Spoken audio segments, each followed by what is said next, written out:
സൂര്യ, പൂജ ഹെഗ്ഡെ എന്നിവരെ കേന്ദ്ര കഥാപാത്രങ്ങളാക്കി കാർത്തിക് സുബ്ബരാജ് രചനയും സംവിധാനവും നിർവഹിച്ച് ഇന്ന് തിയേറ്ററുകളിൽ റിലീസായ സിനിമയാണ് റെട്രോ. സിനിമയുടെ വിശേഷങ്ങളിലേക്ക് സ്വാഗതം. സിനിമയെപ്പറ്റി പറയുന്നതിന് മുൻപ് തമിഴില് ഞാൻ ഏറ്റവും കൂടുതൽ ഇഷ്ടപ്പെടുന്നതും റെസ്പെക്ട് ചെയ്യുന്ന ഒരു 5 ഡയറക്ടേഴ്സ് എടുത്തു കഴിഞ്ഞാൽ അതിലൊരാൾ കാർത്തിക് സുബ്ബരാജ് ആണ്. ഇപ്പൊ സൂര്യയുടെ സിനിമ എന്നതിലുപരി കാർത്തിക് സുബ്ബരാജിന്റെ സിനിമ എന്നതിലാണ് ഞാൻ ഏറ്റവും കൂടുതൽ പ്രതീക്ഷ അർപ്പിച്ചത്. കഴിഞ്ഞ കുറച്ച് നാളുകളായിട്ട് സൂര്യയുടെ തിയേറ്റർ റിലീസായിട്ടുള്ള സിനിമകളൊന്നും അത്ര മികച്ചതായിരുന്നില്ല. പക്ഷേ കാർത്തിക് സുബ്ബരാജിന്റെ സിനിമകളെല്ലാം, അതിപ്പോൾ OTT ആണെങ്കിലും തിയേറ്റർ റിലീസ് ആണെങ്കിലും സിനിമകളെല്ലാം ഭയങ്കര വിജയമായിരുന്നു. ഭയങ്കര ഒരു ഡിഫറെന്റ് ടൈപ്പ് ഓഫ് ഫിലിമോഗ്രഫിയാണ് പുള്ളിയുടെ. അതുകൊണ്ട് തന്നെ കാർത്തിക് സുബ്ബരാജ് സിനിമ എന്നൊരു ഭയങ്കര പ്രതീക്ഷയിലാണ് സിനിമ പോയി കണ്ടത്. എനിക്ക് ഭയങ്കര നിരാശയായിരുന്നു സിനിമ. ഇതൊരു കാർത്തിക് സുബ്ബരാജ് സിനിമയാണോ എന്ന് പോലും തോന്നിപ്പോയി. അത്രയും മോശമായിട്ടാണ് സിനിമ എടുത്തു വെച്ചേക്കുന്നത്. സിനിമ തുടങ്ങിയ ആദ്യത്തെ ഒരു അരമണിക്കൂർ 20-25 മിനിറ്റ് കിഡിലുമായിട്ടാണ്. അതൊരു കാർത്തിക് സുബ്ബരാജ് ടച്ചിൽ തന്നെയാണ് സിനിമ എടുത്തു വെച്ചേക്കുന്നത്. സൂര്യയുടെ ഇൻട്രോ സീനൊക്കെ ആണെങ്കിലും നമുക്കെല്ലാം അറിയാം, ഭയങ്കര ഹിറ്റായ കനിമ എന്ന് പറയുന്ന ആ സോങ് വരെ, ആ സോങ് കഴിഞ്ഞൊരു ഫൈറ്റ് ഉണ്ട്, അതുവരെ സിനിമ ഹെവി ആയിരുന്നു. നല്ല നല്ല ട്രാക്കിലാണ് സിനിമ പോയിക്കൊണ്ടിരുന്നത്.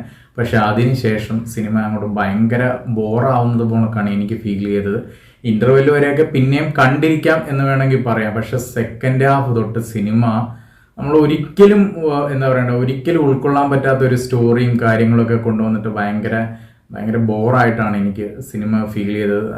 തീർത്തും മോശം സിനിമ എന്നല്ല പറയുന്നത്, പക്ഷെ സിനിമയിലെ സ്റ്റോറിയും ലോജിക്കും ഒന്നും ഒരു ബന്ധമില്ലാത്തത് പോലൊക്കെ തോന്നി. ഒരിക്കലും കാർത്തിക് സുബ്ബരാജ് സിനിമയിലെ ഏറ്റവും പ്രത്യേകത എന്താണെന്ന് വെച്ചാൽ പുള്ളിയുടെ സ്റ്റോറിയും സ്ക്രീൻ പ്ലേ ആണ്. അത് ഭയങ്കര ഹെവി ആയിരിക്കും. അത്രയും കിടിലമായിട്ടായിരിക്കും പുള്ളി ചെയ്തു വെച്ചേക്കുന്നത്. അതിനകത്ത് ആക്ടേഴ്സിനെ കൊണ്ട് ചെയ്യിക്കുന്നതായിട്ടായിരിക്കും നമുക്ക് ഫീൽ ചെയ്യത്തുള്ളൂ. പക്ഷെ ഇത് നേരെ തിരിച്ചാണ്.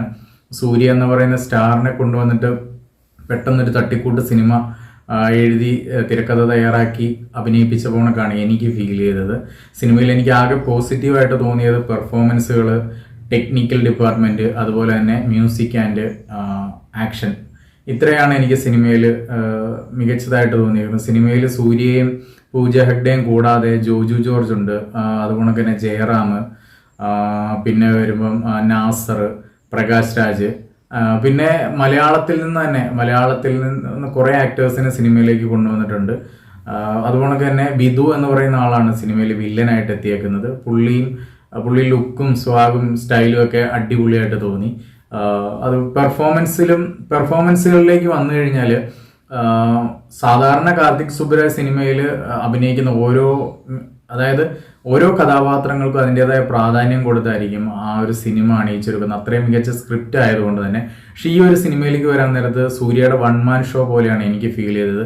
ജോജു, പ്രകാശ് രാജ്, ജയറാം, അതുപോലെ തന്നെ വിധു എന്ന് പറയുന്ന വില്ലൻ, ഇവരൊക്കെ ഉണ്ടെങ്കിലും സൂര്യയുടെ 1 മാൻ ഷോ ആണ് കൂടുതലും ഉള്ളതായിട്ട് എനിക്ക് ഫീൽ ചെയ്തേക്കുന്നത്. ഇതിന്റെ സ്റ്റോറി എന്ന് പറയുന്നത് ചിരിയാണ്. ചിരിയെ ബേസ് ചെയ്തിട്ട് എഴുതിയേക്കുന്ന ഒരു കഥയാണ്. എനിക്ക് ഇതുവരെ മനസ്സിലായിട്ടില്ല എന്ന് കാർത്തിക് സുബ്ബരാജ് ഇതുപോലൊരു സബ്ജക്റ്റ് എടുത്തുകൊണ്ട് വന്നിട്ട് ഇത്ര മോശം ഒരു സ്ക്രിപ്റ്റ് കൊണ്ടുവരുമെന്ന് ഒരിക്കലും ഇപ്പോഴും വിശ്വസിക്കാൻ പറ്റുന്നില്ല. പുള്ളിയുടെ സിനിമ, ഇതിനു മുൻപ് പുള്ളി ചെയ്തേക്കുന്ന സിനിമകളൊക്കെ തന്നേക്കുന്ന ആ ഒരു ഫീല് അത് ഭയങ്കരമാണ്. അത് വെച്ച് നോക്കുമ്പോൾ ഇത് ഭയങ്കര ഒരു മോശം സ്ക്രിപ്റ്റും സിനിമയായിപ്പോയി. അതുകൊണ്ട് തന്നെ പോസിറ്റീവ് പറഞ്ഞപ്പം, അതുപോലെ തന്നെ ടെക്നിക്കൽ സൈഡിൽ സിനിമ അടിപൊളിയായിരുന്നു. സിനിമാറ്റോഗ്രാഫി, എഡിറ്റിംഗ് ഒക്കെ വളരെ മികച്ചതെന്ന്. എക്സ്പെഷ്യലി വിഷ്വൽസ് കിഡിലുമായിരുന്നു, അടിപൊളി വിഷ്വൽസ് ആണ്.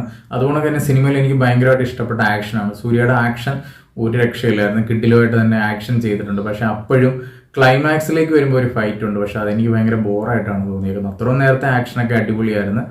പിന്നെ സൂര്യയുടെ ലുക്ക്, സ്റ്റൈല്, പിന്നെ സ്ലോ മോഷനുള്ള നടത്തം, അങ്ങനെയുള്ള പരിപാടികളൊക്കെ ഉണ്ട്. അതൊക്കെ അടിപൊളിയായിട്ട് തന്നെ വന്നിട്ടുണ്ട്. പക്ഷേ സ്ക്രിപ്റ്റിൽ ഭയങ്കര പോരായ്മ സംഭവിച്ചിട്ടുണ്ട്. ശരിക്കും പറഞ്ഞു കഴിഞ്ഞാൽ കാർത്തിക് സുബ്ബരാജ് സൂര്യ എന്ന നടനെ തിരിച്ച് തിയേറ്ററിൽ ഒരു ഹിറ്റ് കൊടുക്കും, അല്ലെ തിരിച്ചു കൊണ്ടുവരും എന്നുള്ള ഭയങ്കര പ്രതീക്ഷയിലൊക്കെയാണ് സിനിമയ്ക്ക് പോയത്. പക്ഷേ അത് സംഭവിച്ചിട്ടില്ല. ഇനിയും സൂര്യയുടെ ഒരു തിയേറ്റർ ഹിറ്റിന് വേണ്ടി, അല്ലെങ്കിൽ പുള്ളിയുടെ ഒരു തിരിച്ചുവരവിന് വേണ്ടി ഇനിയും കാത്തിരിക്കുക തന്നെ വേണം.